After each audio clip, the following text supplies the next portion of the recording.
long. 30 minutes. It's like 5:15, 5:22. September 19th is the first time I've been out. And that bug that I've been filming just come crashing out of this tree line out in front of me. Something spooked it. I don't know, there's a loud crash. And I look over and I just see him. I can't tell if he's bedded up there in the shade in the beans or if he's standing up. Got this bug on camera. He's a nice mature bug. He just keeps looking at that island. Something spooked him out of there. If he walks 20 yards, he might be getting it. The wind's perfect, blowing perfectly away from him. He's kind of angled this way. I just don't see him walking in front of me. I'm going to sit here and just keep glassing him. I mean, he's probably 100, 120 yards out there. I just can't tell because the beans are tall. I can't tell if he's bedded or standing up, but he's just staring back where he came from. Something spooked him. I don't know if it was another bigger buck or coyote or just him being paranoid because it's kind of windy today. I guess we'll see.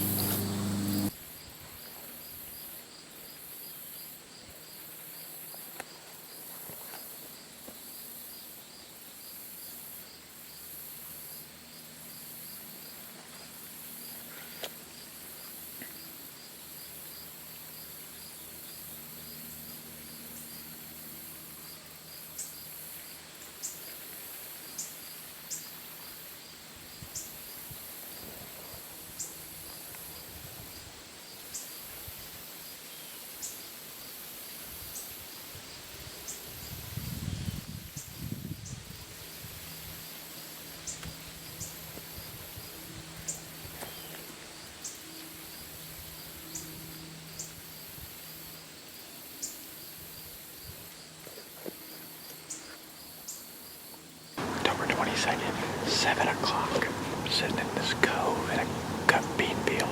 It's pretty chilly today. It's like 38 or something like that in Missouri at first. Real cold front. I spooked 3 right underneath the tree that I planned on sitting in. And they've been kind of coming back to the same spot, blowing a few times, dropping off, and coming back quite a bit this morning. Like I've been set up since 6 and 7 now. They've done that routine 3 times. But we got one real nice buck. We haven't had him in a few days, but he was here in daylight in the evening. Not in this spot, but one further away. Real nice 8-pointer. I'm pretty sure we had him last year. But last year, I tried a real close encounter with him. But last year, he broke his main beam off all the way to his G3 pretty much. We elected to pass on him. And I think he's back this year, and he's real big. But I also bought a doe tag this morning because I seen like 10 on the walk-in. There was some bedded where I parked at. 3 underneath here. So I'm out in the field, so I got a dream. I'm buying a doe tag. When it gets a little bit more daylight, I might do a little rattling and grunting because about that time, I got a buck on camera at this new spot. I just got permission, and his neck is so swollen, and he's hitting screams. I think with this cold front and it getting closer to November, they're starting to get a little antsy. So I'm gonna sit here and be quiet. Hopefully we see something.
It's October 22nd, 4:55 right now. Got out a little late. But it's pretty warm, so I don't expect anything to be moving until later this evening. I've sat in this spot once. This is a new property we just got permission on. I had a different access today. Along this fence road, there was scrapes on every single overhanging tree. That's a couple hundred yards that way to my west. A couple hundred yards to my west. There's a scrape about 50 yards. I can't shoot it because there's limbs, but right out in front of me. And then there's another scrape about 90 yards down this bean field. We got a real nice buck this morning on camera. One that I would be very happy to shoot. Very mature buck. And we've got 2 other pretty nice bucks that I'd probably pass. But it would be fun to just at least see. Last time I came here, I had 2 does. I couldn't even film them because there's like glass light. And they walked right underneath my deer stand, or my saddle setup. But I'm in a very small tree.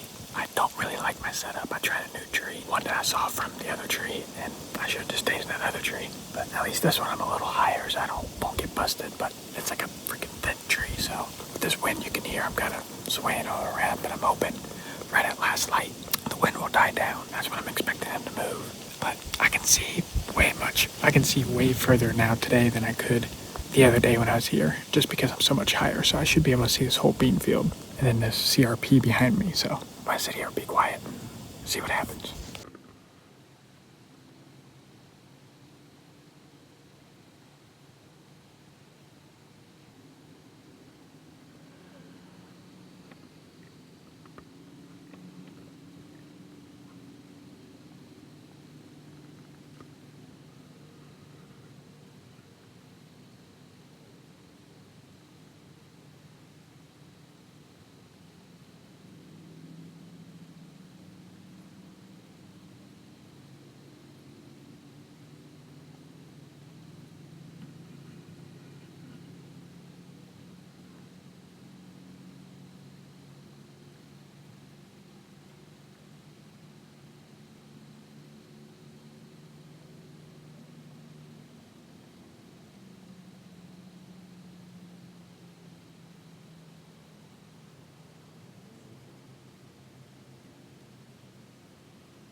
Also, I'm sitting here thinking I never also ended the video of that one that I saw the other day. Can't remember what day it was.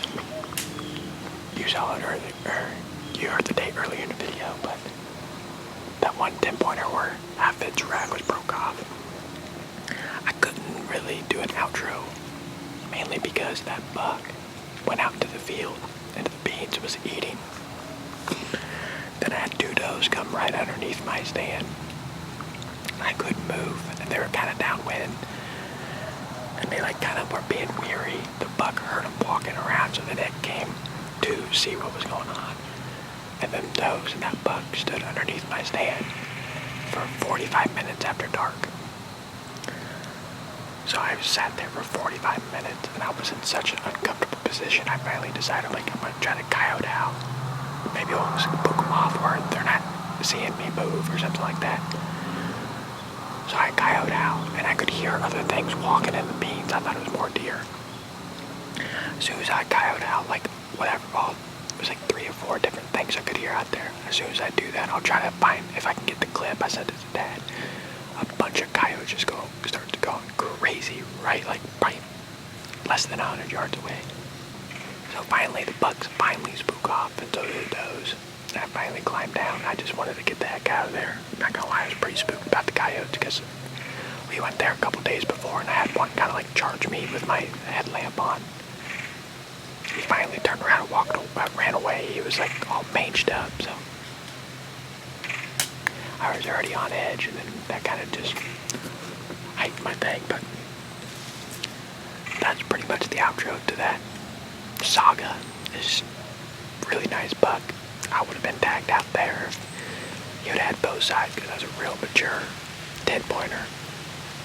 But he broke off right at like his G2, right behind his G2, I bet he broke off. But I just wanted to kind of outro that, and I'm pretty sure that buck is blind in one eye, because on the trail cam pictures, one eye is just black, like usually they reflect.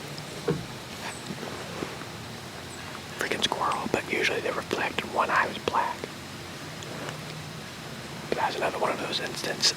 You can kind of just see how smart the deer were, because I did a grunt, and I'm pretty sure I grunted him in. But I luckily saw him right at the edge of the tree line, and he would not come out into the open until right at last light. I mean, it was probably like 45 minutes until dark, and then he finally broke and came out into the beans. But he walked 7 yards, and I could have shot him, but if he had had both sides, I would have shot him, because he was a real mature buck. But just want to give an outro to that and say thank y'all for watching. It's been a really fun season this year. I haven't been going as much, but my sets that I've been going has been really quality sets. So, and thank y'all for watching. Stay tuned, because in the next video I get pretty lucky. So stay tuned for the next video, and I'll catch you there. Peace.